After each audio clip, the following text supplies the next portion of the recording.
Hello friends, you are most welcome here in this video. And in this video we are going to discuss about some most important facts regarding Galsworthy's place, and these facts are related to some social problems. As you know, Galsworthy uh, has written some plays based on social problems as he was a liar. जैसा कि आप जानते हैं, social problem पर ही John Galsworthy ने अपने place लिखे हैं कहीं ना कहीं से, because he was a liar and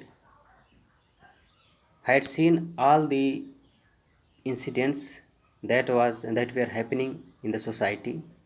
तो उस समय सोसाइटी में होने वाली तमाम तरह की जो है इंसिडेंट्स को उन्होंने बारीकी से देखा था, और इसी वजह से ये जब इंस्पायर्ड हुए to write some novels or plays, तो इन्होंने लिखा था कुछ ऐसे प्लेज हैं इनके जो कि सोशल प्रॉब्लम्स पर बेस्ड हैं, फैमिली रिलेशन पर बेस्ड हैं, आउटकास्ट पर है बेस्ड हैं, प्रॉब्लम ऑफ आउटकास्ट है, ट्रेजेडी ऑफ आइडियलिज्म है,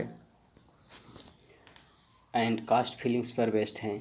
सो आज हमने सोचा एक वीडियो इस पर बनाया जाए, क्योंकि ये point exam points of view की दृष्टि से काफ़ी महत्वपूर्ण हो जाते हैं।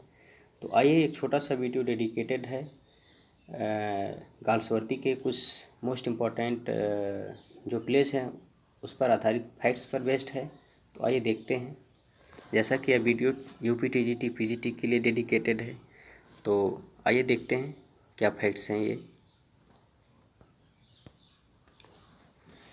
अब देखते हैं Galsworthy's plays which deal with social problems. Galsworthy के ऐसे प्लेज हैं जो सोशल प्रॉब्लम पर बेस्ड हैं। तो देखते हैं कौन कौन से प्लेस हैं। तो पहले नंबर पर देख लेते हैं कौन सा प्ले है। पहले नंबर पर इनका प्ले आता है द सिल्वर बॉक्स, जो 1906 में आता है। दूसरा है जस्टिस, 1910 में आता है। तीसरा है द शो, 1925 में आता है। स्कैप है 1926, एंड द फॉरेस्ट है, यह है 1922। These are the 5 plays that are based on social problems by John Galsworthy. और इन्हीं प्लेस के विषय में आज हम लोग बात करने वाले हैं कि जैसे कि ये सोशल प्रॉब्लम पर बेस्ड हैं। तो कैसे सोशल प्रॉब्लम पर ये बेस्ड हैं, आइए समझते हैं इसको। जैसे यदि हम बात करें द सिल्वर बॉक्स की, अगर सिल्वर बॉक्स की बात करें तो एक प्रॉब्लम प्ले है और ये सोशल प्रॉब्लम पर बेस्ड है। जैसे कि अगर इसके विषय में बात करें तो ये गाल्सवर्दी का फर्स्ट प्ले है। पूछा जाता है which is the first play by John Galsworthy. तो एग्जाम में यह पॉइंट भी महत्वपूर्ण हो जाता है, सिल्वर बॉक्स ऑप्शन हो जाएगा हमारा। अब यह सोशल प्रॉब्लम पर क्यों बेस्ड है, एक लाइन में सारी चीज़ें स्पष्ट हो जाएंगी। जैसे this play is based on the idea that in modern society there is one law for the rich and another law for the poor. जैसा कि उस समय जो गरीब थे उनके लिए अलग न्याय की व्यवस्था थी और अमीरों के लिए अलग थी, जैसा कि आज भी समाज में प्रचलित है यह चीज़ें जो है। इसीलिए उन्होंने सोशल प्रॉब्लम पर प्लेस लिखे, जिसमें एक कैरेक्टर था जैक वार्थविक, जो कि सन था जॉन वार्थविक का, एक वेल्दी फैमिली से बिलोंग करता था, जिसके पिता एक पार्लियामेंट के मेंबर थे, जॉन वार्थविक। तो दोनों एक थेफ्ट के मामले में कोर्ट में मामला जाता है, जिसमें ये मेंबर ऑफ पार्लियामेंट जो थे John Warthwick, father of Jack Warthwick, वो ऐसे वकील को हायर करते हैं जिसमें उनका बेटा बरी हो जाता है, रिलीज हो जाता है। और जो ये था दूसरा कैरेक्टर जो था इसमें था जोन्स, एक अनएम्प्लॉयड लोफर था, वह इसमें यूजलेसली क्रिमिनल बन जाता है, and he was punished, he was imprisoned because he belongs to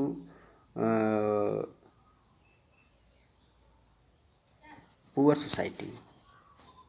इसी से हम लोग समझ गए कि इनके प्लेस जो है सोशल प्रॉब्लम पर बेस्ड हैं, जातिगत भेदभाव देखने को मिलता है। इसी तरह से जस्टिस है, अगर जस्टिस की बात करें तो हम जैसा कि जस्टिस के विषय में जानकारी अगर हम बात करें तो justice is the most important and popular play. जैसा कि जॉन गाल्सवर्दी ने खुद लिखा इस बात को कि ये हम लोग ये जस्टिस के विषय में बात कर रहे हैं। In justice Galsworthy tries to show that there is no justice in our legal system. हमारे जो है लीगल सिस्टम में कहीं जस्टिस है ही नहीं।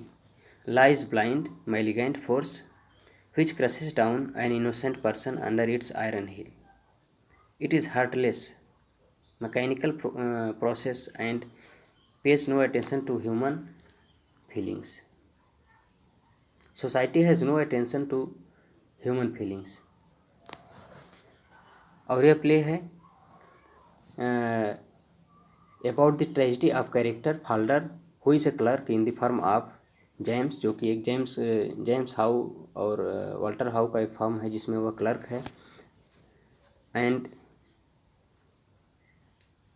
Loves a lady Ruth Honeywill whose husband is cruel to her and for this Falder makes a forgery of 90 pounds in place of 9 pounds, and that is why he was imprisoned for 3 years and all things ruined.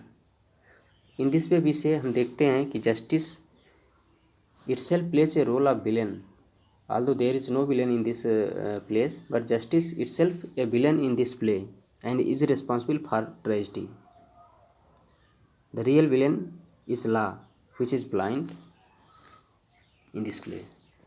तो ऐसे ही ये जो rest pledge हैं, जैसे कि यदि बात करें हम शो की, स्कैप की, फॉरेस्ट की, तो कहीं ना कहीं ये चीज़ें हमें देखने को मिलती हैं सोशल प्रॉब्लम्स की।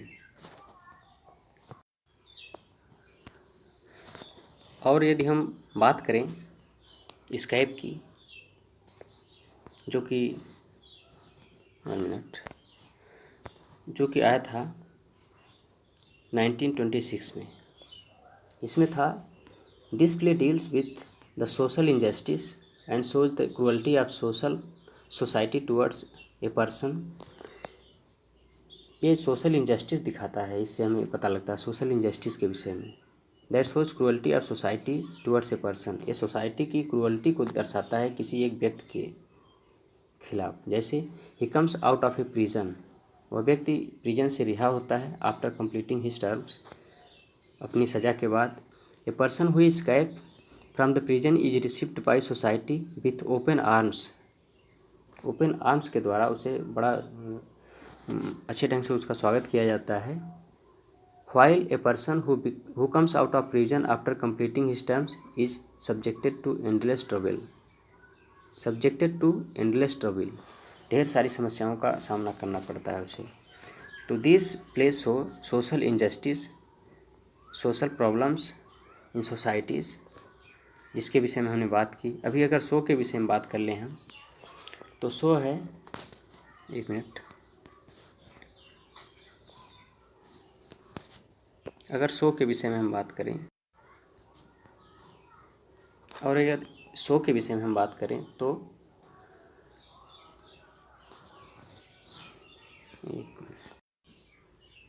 और यदि शो की बात करें तो द शो में जो है एक डोमेस्टिक ट्रेजिडी है। Show is a domestic tragedy.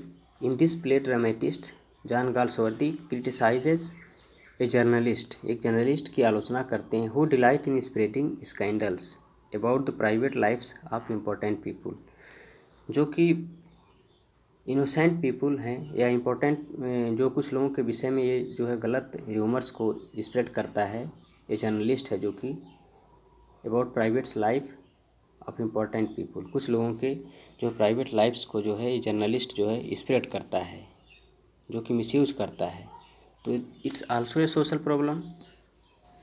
तो this plays were based on social problems by John Galsworthy. तो आइए आगे चलते हैं, दूसरे प्लेस देखते हैं किस पर बेस्ड हैं। और Galsworthy's plays which deal with family relation, कुछ ऐसे प्लेस हैं जॉन गाल्सवर्दी के जो फैमिली रिलेशन को डील करते हैं। तो आइए देखते हैं कौन कौन से प्ले हैं। जैसे एक है प्ले जॉय, 1907 में आता है। द फैमिली मैन 1921 में आता है। द फ्यूजिटिव है 1913 में आता है। तो these are the 3 plays that comes under this category, that is the plays deal with family relation। तो देखते हैं कौन कौन से हैं ये, थोड़ा सा इसके विषय में जानते हैं।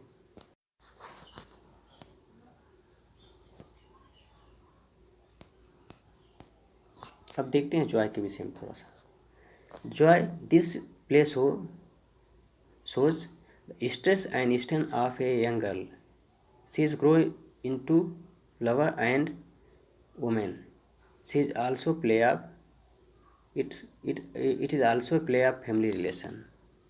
जैसा कि स्टोरी है, हमने बताया a girl and who is who has fallen in love with a man, and this shows a lot of problems before her। and next is here the family man। दूसरा प्ले है family man है।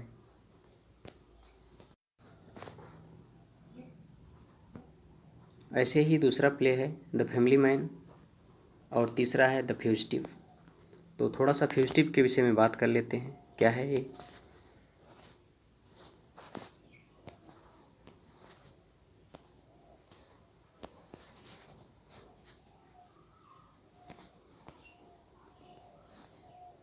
The fugitive के विषय में बात करते हैं। The fugitive this play deals with the problems of unhappy marriage.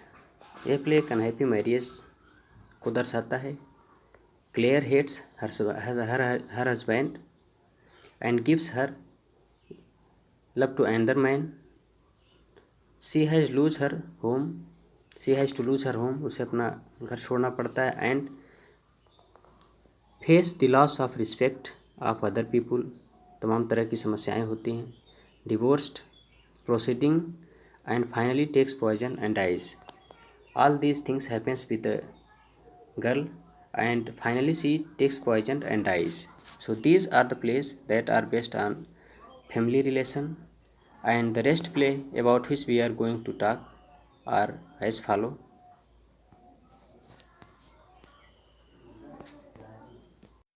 तो आइए बात करते हैं गाल्सवर्दी के जो दूसरे प्लेस हैं जो कि बेस्ट हैं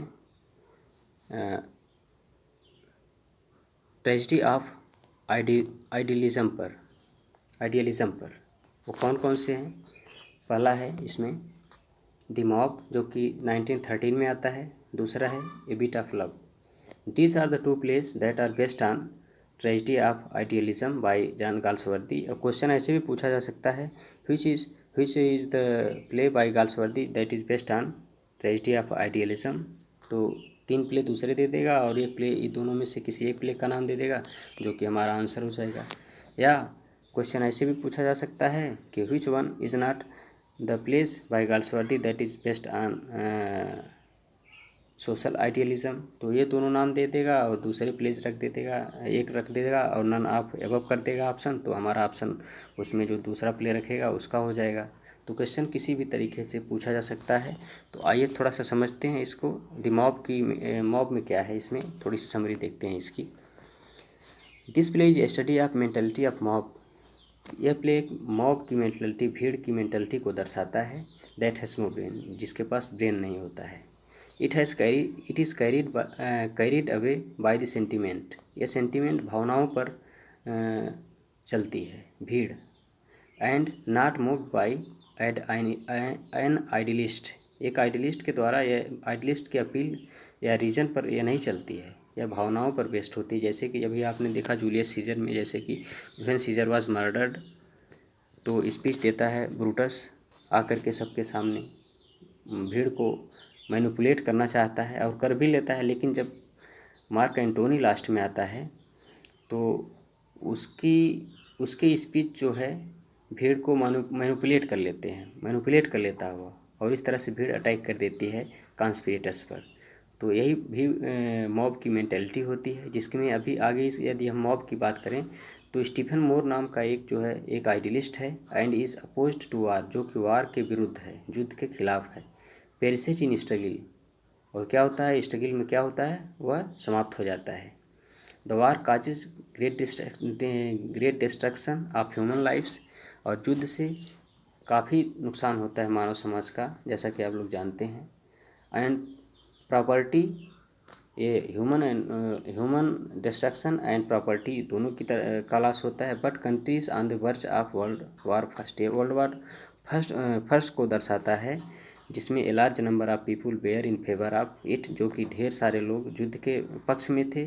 gradually they assembled into A mob and claims for वार, धीरे धीरे इकट्ठे होते हैं और युद्ध का बिगुल बच जाता है। Galsworthy dislike the mobs mentality, ये जो भीड़ की मेंटेलिटी होती है, गाल्सवर्दी इसके खिलाफ थे। और कैसे एक्सप्रेस करते हैं इसको, आइए देखते हैं उनके शब्दों में कैसे करते हैं। You mob are the most contemptible thing under the sun, you are the thing that pelts the weak, kicks women, hurls down free speech. This is today, that tomorrow. Brain you have none, spirit not the least of it. यही कहते हैं कि तुम्हारे पास जरा सा भी brain नहीं है।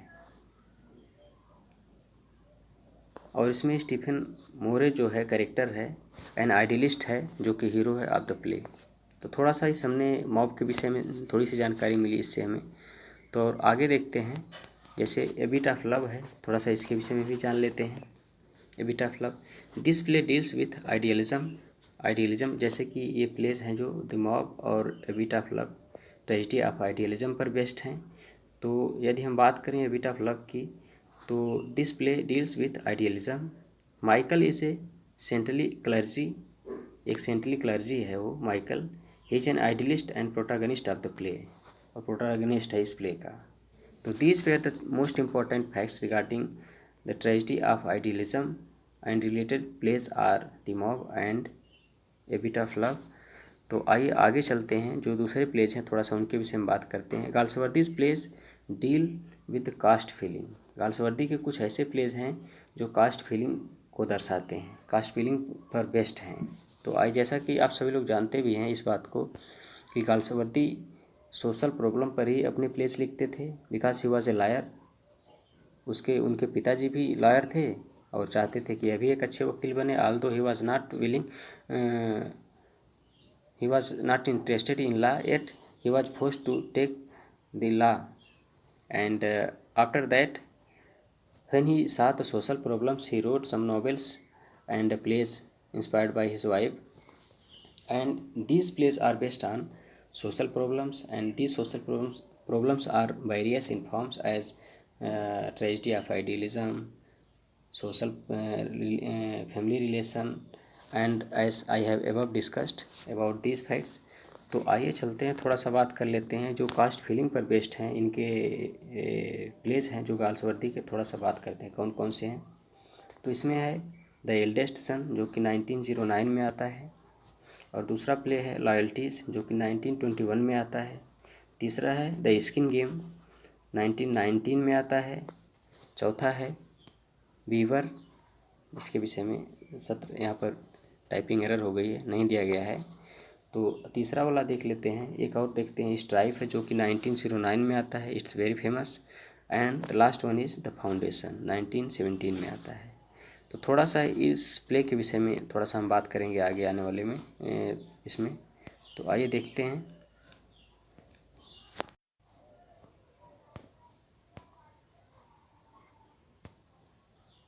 तो आइए बात कर ले हैं, थोड़ा सा एक शॉर्ट समरी देखते हैं द एल्डेस्ट सन की, जो कि 1909 में आता है। एल्डेस्ट सन के विषय में है, play deals with the class consciousness. The play in this play, eldest son of an English baronet falls in love with and wants to marry the serving maid। एक serving maid होती है उसके घर में, he wants to marry her, but this marriage is opposed by the family। उसके family के द्वारा इसका विरोध किया जाता है, on the ground that he must not marry a girl who is much below him in status, position and property, जो कि पोजीशन और प्रॉपर्टी स्टेटस में उससे बिलो है, that is why he should not marry her. और ऐसा होता भी है। और and its result is social tragedy. Human feelings have to be sacrificed at the altar of family Prestige and traditions. तो कभी कभी ये चीज़ें जो है होती हैं सोशल कास्ट फीलिंग की वजह से, जो कि इस प्ले में दिखाया है गाल्सवर्दी ने, हमें देखने को मिला caste feeling. That is why he was opposed to marriage with the family maid. और अगले प्ले की बात करें यदि हम लॉयल्टीज़ की, तो आइए लॉयल्टीज़ के विषय में थोड़ा सा बात करते हैं, जो कि 1921 में आया था। This play shows the loyalties of various characters. अलग अलग कैरेक्टर्स की लॉयल्टीज़ को दर्शाता है। Loyalty to one's race, to one's friend, to one's family and to one's profession. ये सारी चीज़ें देखने को मिलती हैं। भिन्न भिन्न कैरेक्टर्स के उनकी लॉयल्टीज़ किसके प्रति है उसको दर्शाता है। This play is based on racial prejudice between Christian and ज्यू। ये रेशियल प्रेजुडिस पर आधारित है, जो कि क्रिश्चियन और ज्यू पर है। This shows racial pride and social convention. और इसमें आगे देखने को मिलता है हमें, जो कि captain Dancy is a Christian who is a brilliant army officer during the world war first. जो कि कैप्टन डेंसी हैं, जो कि फर्स्ट वर्ल्ड वॉर के समय में एक ब्रिलियंट आर्मी ऑफिसर रह चुके हैं। Had an affair with an Italian Jew miss Ricardos. तो बट मैरिड टू मोबेल, लेकिन मोबेल से मैरिड करते हैं ये।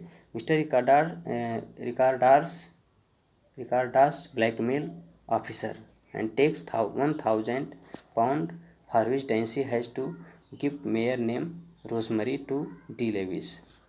जिसकी वजह से उन्हें ब्लैकमेल किया जाता है और 1000 देने के लिए 1000 पाउंड देने के लिए वो बाध्य हो जाते हैं to Ricardos, and he had to give his mare named Rosemary to de Levis who sells it in 1000 pound, जो कि उसे 1000 पाउंड में बेच देते हैं। Dancy stole that 1000 pound when the matter is disclosed.